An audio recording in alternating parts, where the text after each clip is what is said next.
Yeah, so this is the important bit at the end. You could look at the observation and say, well, actually, I only think you were interpreting it that way. I think the rest of the class were actually quite happy, or not. You know, that they can take that piece as a subjective piece and decide what they're doing with it.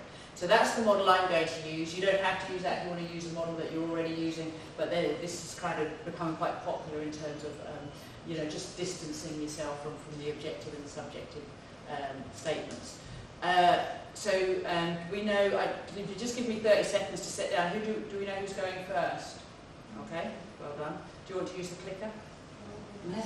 Now, I invested in the hotel shop for some batteries for my clicker, so...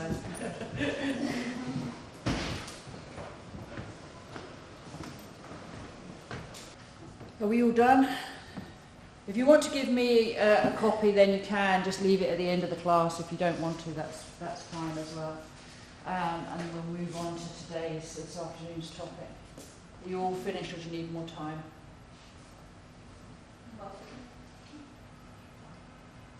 Done? Mm-hmm. Okay. Right, so I'll gather those up. If you want to hand those in at the end, then you can. It's interesting for me to get a feel for where you're at, you know, just anonymously as an aggregate group, but if you don't want to, that's fine as well. We're going to sort of switch topics a bit this afternoon. We're going to focus on how we use digital technology in the classroom.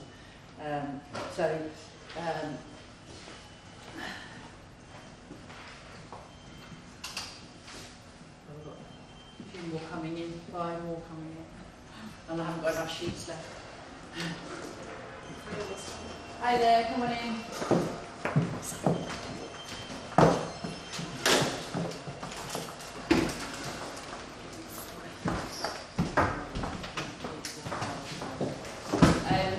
Just saying before you guys come in, I've got this audit tool to help you analyse your own practice. And what I'm just saying to the guys there who come in, you know, it's really important to be very honest with yourself with this. It's not for anybody else but for you. It is a duplicate sheet, although someone's not going to get a duplicate one because I've run out. But if you want to give me a copy of it, that's fine. If you don't, that's fine as well. But somebody's not going to get a duplicate one anyway.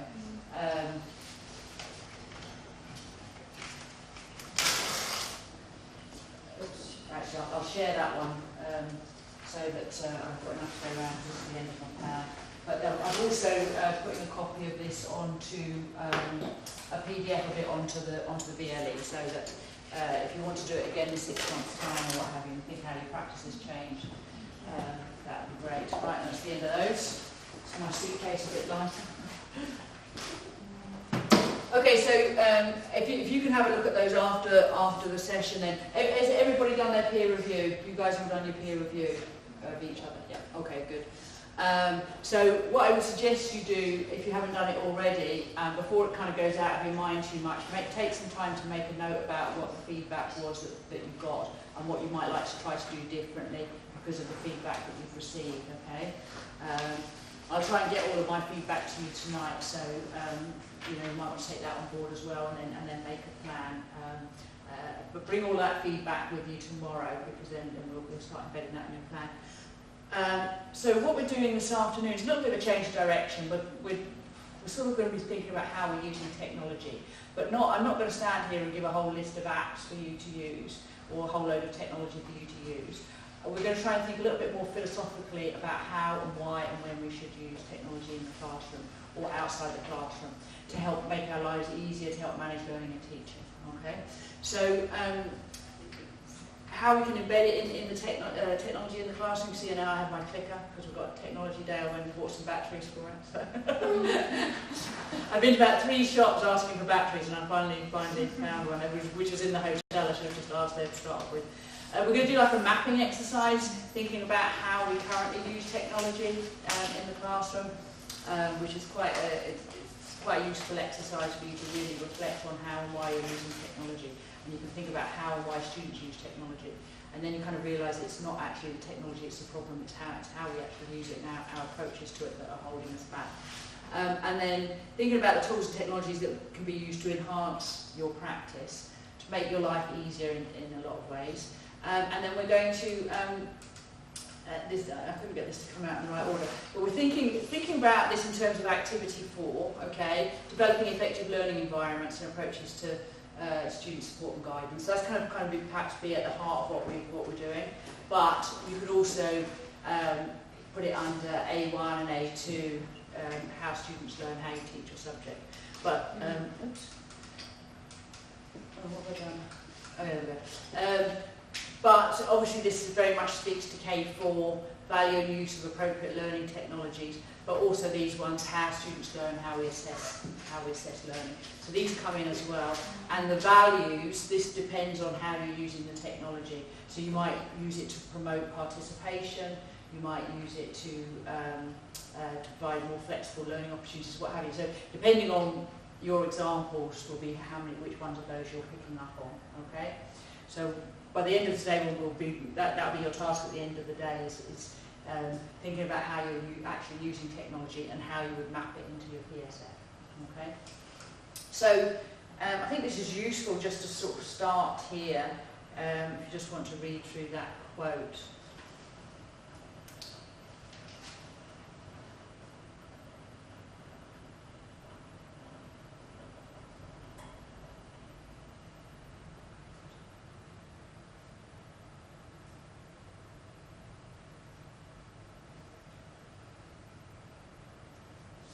Quite complex when I'm reading that, thinking, as a native English speaker, I have to read it about 3 times to understand what it's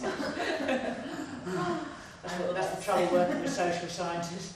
Does anybody want to have a stab at telling us what they think that means in nice layman's language? Facebook things. Huh? Facebook. I think it's Facebook. That's great. Anybody want to have a go? Even bits of the sentence. What paradigm shift are we talking about? Perhaps it's like, the conventional methods of teaching are now obsolete. So we can employ these technologies to deliver. Yes. That's Yeah. what I understand. Yeah. That kind of paradigm shift, because there's a technological shift. Yeah. Yeah. So it's not just the technology. There's the sort of socio-technological context, which is things like Facebook. The fact that we are now authors of our own web environment. It's not when the web was first kind of becoming popular, it was a way of receiving information in that very much kind of one-way system. But now obviously it's a two-way, multifaceted. So it's the socio context and the technology that's allowing that. So what do you think this bit here means? Straddles formal, informal, as well as individual and social dimensions of learning. Includes. Huh? Includes both formal and informal, Yeah. and individual and social dimensions. So what do we mean by all of those then? What do we mean by formal or informal? Formal learning is formal education. Maybe it's at an institution, universities. But informal education can be achieved through social media, mobile technology, websites. So there's a whole gradation of that from, informal learning could incorporate things like MOOCs, open online courses, or it could be just, all the way down to just kind of browsing information. Yes, and it's a good example of a paradigm shift. Yeah. Individual and social dimensions of learning. How do you think? What do you think we're talking about there? In terms of this kind of context. In the past, maybe learning was more individual. Mm-hmm. I mean, we used to read and write at home. We had Encyclopedia Britannica for years. So it was more individual. We never shared what we know with a person in the United States, in our very, very personal rooms, from our personal rooms actually. So now the whole world is in our room at Yeah. home. Yeah. So I mean, I think it's quite interesting because when things like, well, in the UK, the Open University, which was sort of, you know, I think they just had their 40th birthday or 50th birthday. Anyway, they've been going a long time. But when they first came and they used to send all the course materials out by post, you know, it was a very much an individual learning experience. You just sat at home and read through the books. And then maybe there was like a summer camp for a week where you kind of got together with people on your course. And then when that kind of model obviously changed to the web-enabled model, or you were sending out CDs to people, you know, there was this, and it became more popular, you know, it's not, you're not really learning, you're very individual, you're not learning socially, you're not learning as a group. And then obviously as the technology changed again, the opportunity for you to share much more rapidly, and actually the online environment can be much more sort of socially constructed than perhaps in the classroom. If you were sitting in this room with 200 other people, yes, you're all in the room together, but unless I make opportunities for you to interact, it's still quite an individual experience, isn't it? So, you know, I think it's really interesting. So, you know, and technology is straddling those things. Yes, you can be very isolated and learning on your own, or actually it can facilitate. And again, it's not the tool, it's how you're using it. So I could make this 200-seat theatre very interactive by getting, as you did before lunch, getting you to talk to each other, getting you to think about your answers. Or I could make it very individual by just me being a dialogue and you writing down the answers. And similarly in the internet facilitated, I think on online activities that it forces you to interact with others, or it can be very one way. So it's not the point I'm trying to make is it's not the tool and it's not the environment, it's not the learning space, it's how you're going to use it that makes the difference. So of course, social media, Web 2 is kind of, I think we're on what we're on now, Web 3.1, but Web 2 was that first idea that it was a two-way street, you know, it wasn't just people who had control of the internet providing information, everybody could come to comment.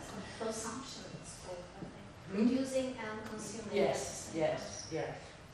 And of course social media, so you've got the social elements of it, those social tools, but also mobile technology, the fact that people can learn it anywhere, you know, you can learn when you're on the bus, you can learn when you've got 5 minutes, 10 minutes here or there, you can learn while you're travelling to work, or, you know, if our students are doing part-time jobs, if they can take their phones or their tablets with them, you know, if they have a quiet moment, you know, if they're working in a cafe or you know, that kind of job, they can study, you know, at the same time.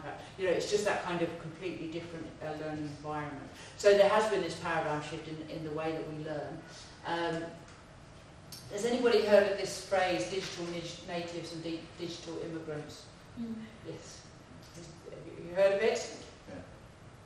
Yeah. Is it referring to the digital divide? Yes. Well, yes. It's sort of, yeah. But this